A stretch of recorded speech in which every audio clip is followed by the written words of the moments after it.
everybody, this is Caesar with SmallEngineVelocity coming at you with another video. This video's intention is to be really quick and short on something super simple that I bought for my CBR 650R, but I think this can apply to any sport bike where you buy this particular product. Today I got a windshield for my sport bike, and that windshield is important to me because one, I wanted to kind of work out a little bit better, comfortable riding with the windshield to deflect a little bit more wind and kind of make long cruises a little bit more comfortable. But you know, that's a little bit ironic since sport bikes are generally not made for comfort. But this is the CBR 650R, which is kind of like a sport touring 650 bike.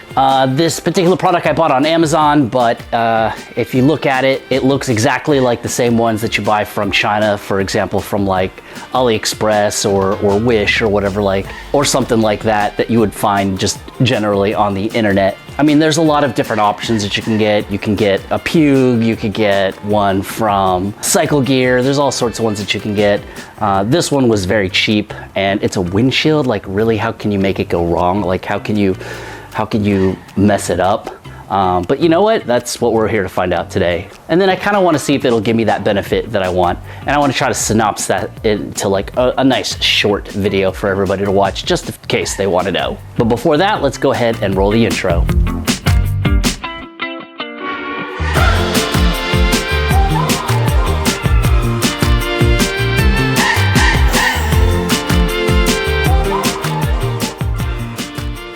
When I received this, I thought it was going to come in a box, but it came in a very obvious package that it was the windshield, and here it is. You would imagine it would have been in a box since it is a sheet of plastic, so let's give them a thumbs down on the packaging, but it is a strong piece of ABS plastic, so unless something very heavy landed on it, it shouldn't have broke, or at least you imagine it wouldn't have broke. As it unpacks exactly the way the package looks like. It looks like a piece of plastic, a bunch of bubble wrap, and then the actual windshield in there. It took a little while to cut through all the layers. I mean, obviously there's gonna be a lot of bubble wrap if they did it right. And the one I ordered was dark smoke or black smoke, but it might as well be a solid piece of black plastic because you can barely see through it. Like, I put a light to the end of it, and you can't see through the plastic very well. Now, you can see headlights coming at you, but like, as far as visibility, like getting behind it and looking through it, good luck. That's not gonna happen. So if you take a quick look at the original one, the clear one, you can tell that the line across doesn't bow out very high. It's a very short curve across the top, meaning it has a larger diameter and radius so that it doesn't bubble out very much. It looks aesthetically pleasing, and it being clear, you can get behind it and look through it, but I don't really look through it a lot, so to me that's not a big deal. If you look at the new one, it follows the same curve, but at a point it abruptly changes to a bubble across the top, a bubble on there. And that's what I'm hoping will deflect more wind when I'm riding. And then taking a quick look at its fitment, it is probably from China. It doesn't say it's from China in the listing, but it's probably from China. If you put it on here, it looks pretty right on there. I mean, there's only so many holes. Like, how can you get it wrong? But you never know. I've gotten stuff from China before that's just like way out of whack, and like, you're like, how did you get it wrong? So to install it, it's not super hard. It has 4 screws across the top that you will take off very quickly. Once you take those off, then you have to take the mirrors off because the mirror bolts going through also hold the windshield. And then with a little bit of layer finagling, it will pop right out. Be slow with this, be careful. It's plastic tabs on here and everything, and you don't want to stress anything out and break it. At the same time, don't lose the rubber grommets.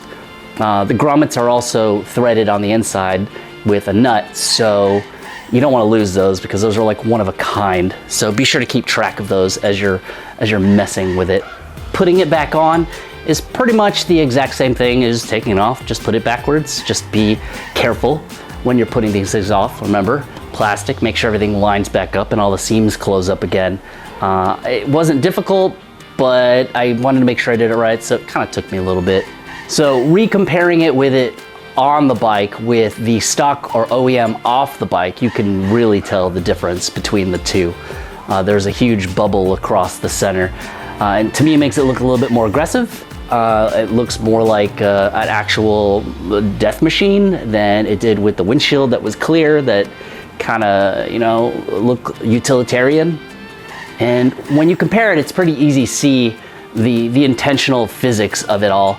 The higher bubble causes a sharper angle of air so that the air that's flowing through it will go higher above your helmet or higher on your helmet, depending on how tall you are. And then at the same time, when you duck behind it, like have a complete vacuum of air behind it and super less wind. But the real goal for me is during like cruising on there to make it a little bit more comfortable. Coming from an SV650 naked bike, this is it's already way better as far as aerodynamics, but I'm hoping this will be better. So my first experience when I got this back in November, I recorded this a while ago, was to the Lone Star Rally, and riding it there and back really proved the case to me that it is a good buy. Like, it really does deflect the wind over your head for easier riding, because it was really windy that weekend. I'm hoping on my next road trip I'll be able to feel the benefits longer, and then it would help me to ride longer distances on the 650R. I think it will be good. We haven't done a road trip yet. We're actually planning to go to, me and my buddy are planning to go to the track first before we do a road trip, I think. But I'll provide some more feedback later on in the future. So really, all in all, in a synopsis, what I paid for this and what it provides me is amazing for the dollar. It makes riding more comfortable. It looks cool. Upright riding is better. And then low speeding underneath the windshield is way better also.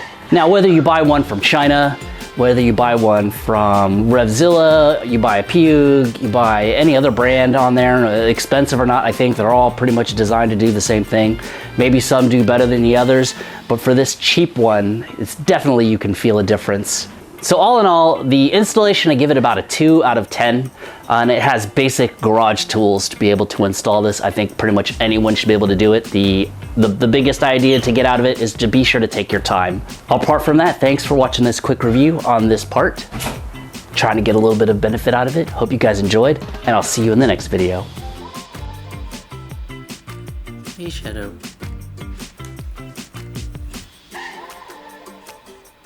How are you?